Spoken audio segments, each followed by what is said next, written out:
Қайырлы күн достар. Бүгін біз йогурттан тәтті десерт дайындайтын боламыз. Жасалу жолы да қарапайым, қыз-келіншектердің сүйіп жейтін жеңіл десерті болып келеді. Десертімізді кескенде мінекей осындай болып шығады. Оның іші йогурттан, ал сырты мен песочный печенье қостым. Ал сіздер өз қалауларыңызша әсемдесеңіздер болады. Тәттімізді жасауға қажетті заттар қолжетімді. Ол желатин, су, ванилин және йогурт.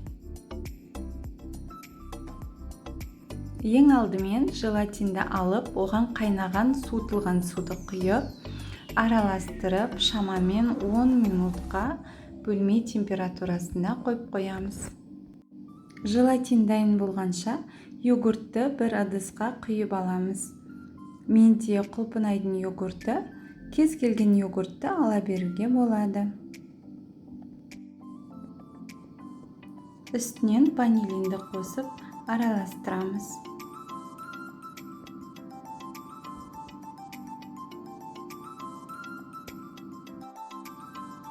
Желатин дайын болды.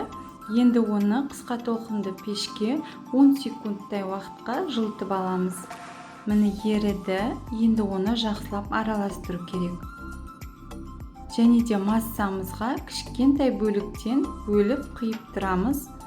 Әр құйған сайын жақсылап араластыру қажет.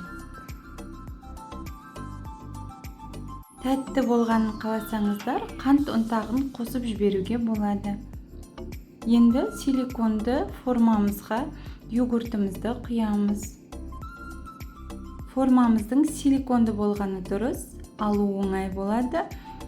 Ал енді бетін пищевой пленкамен жауып, мұздатқышқа салып қоямыз.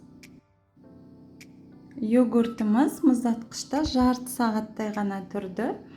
Оның бетіне осылай песочный печеньеден алып, сеуіп шықтым.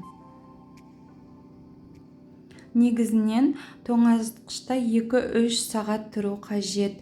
Бұлайнан мен сияқты ертеден алатын болсаңыздар, онда ішіндегі йогуртымыз дұрыс қатпайды.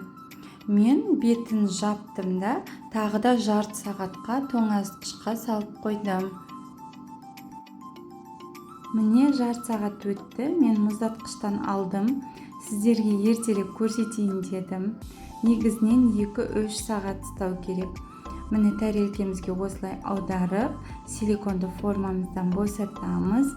Менікі жарты сағатта қатты қатқан жоқ, ұзақтау ұстау керек.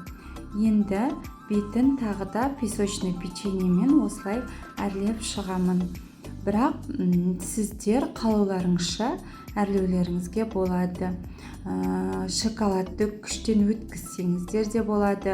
Не болмаса кокосовый стружка сепсеңіздер болады. Сонымен қатар жеміс-жидектің кез келген түрімен әрлесеңіздер болады. Мен банан қойып шықтым шет-шетіне осылай. Өте жеңіл, дәмді болып шығады. Осылай тәттімізді айналдыра қойып шығамыз.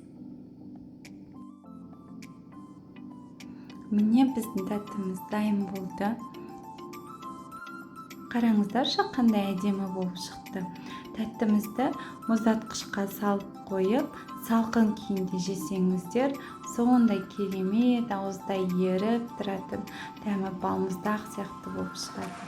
Ал енді тәттімізді кесіп көрсетейін.